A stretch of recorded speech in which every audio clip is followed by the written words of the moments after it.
have just entered the castle through the Elizabethan front door of the 1570s. The passageway itself is even older and dates to the 1390s when the castle was first built. With a portcullis gate at each end and an elaborate vaulted ceiling, visitors received a grand and intimidating welcome.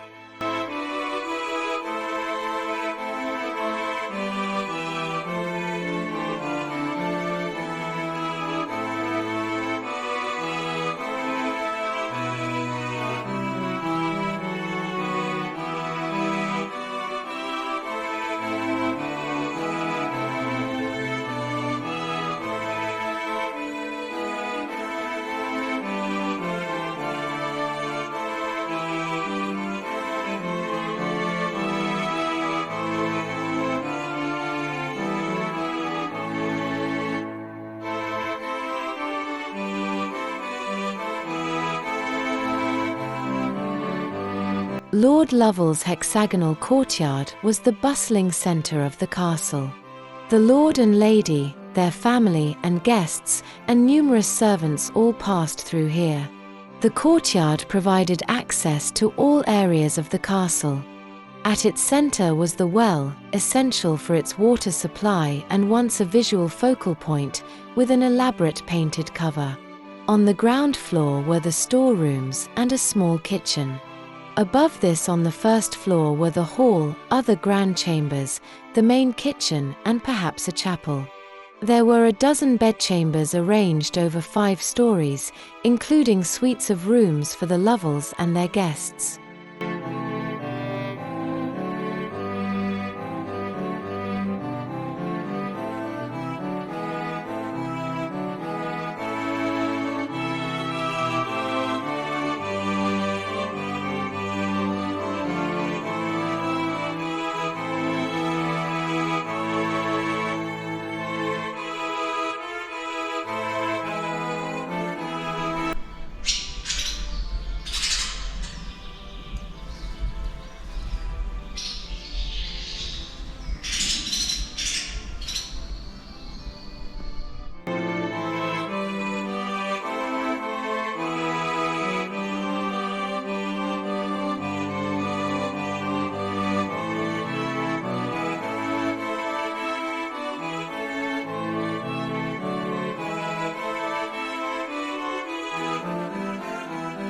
You are standing in the ceremonial heart of the castle, used on feast days when the lord and lady dined here with the whole household.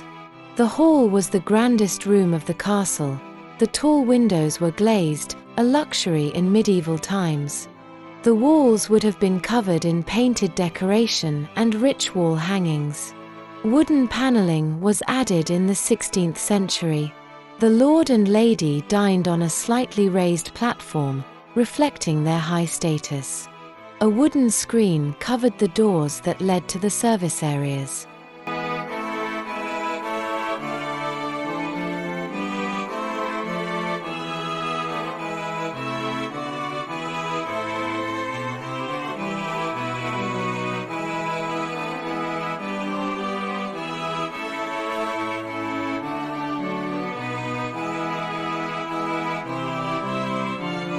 Noisy, smoky and unbearably hot, the kitchen was an unpleasant place to work when the family were in residence. 2 huge fireplaces provided the heat for boiling stews in a cauldron and roasting meat on a spit. Bread and pastries were cooked in a brick-lined oven. A narrow staircase leads up to a small room that might have been the cook's chamber. The lower-ranking kitchen staff probably slept on the kitchen floor, where the fire embers kept them warm.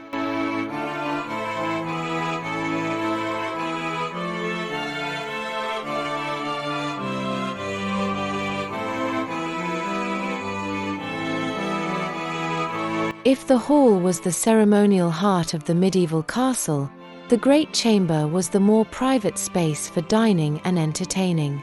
Lord Lovell used the chamber on his own or with small groups of family and guests. This luxurious room was kept warm by a large fireplace. Hangings and tapestries would have decorated the walls. By Sir Matthew Arundel's time in the late 16th century, the chamber was used as an Elizabethan reception room called a parlour. Here the Arundels could read, embroider, or play games such as cards or backgammon.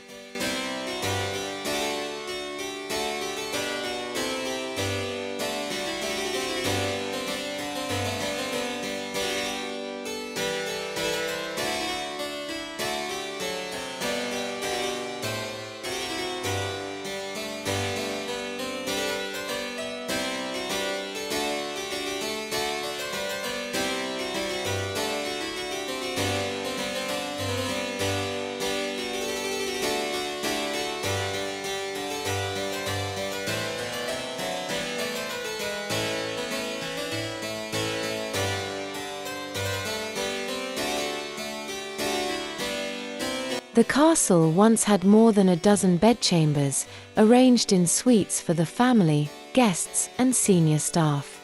Many of these chambers were destroyed in the Civil War. Most of the castle's lodgings or bedrooms were arranged on the upper floors. Many of the surviving rooms have a fireplace and a latrine, and several are suites.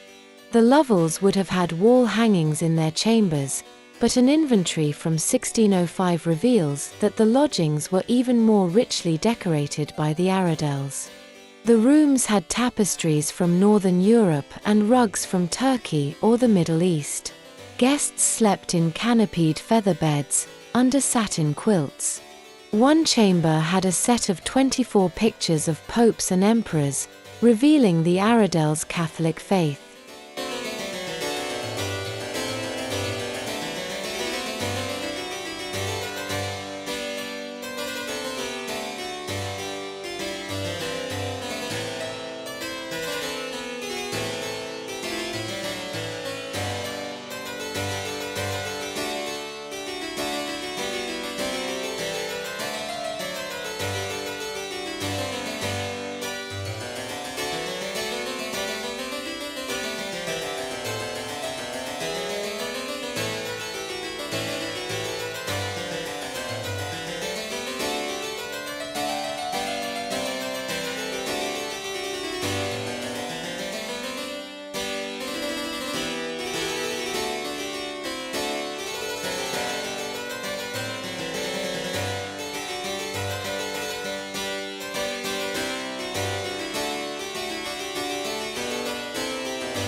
Down a path next to the banqueting house is a privy.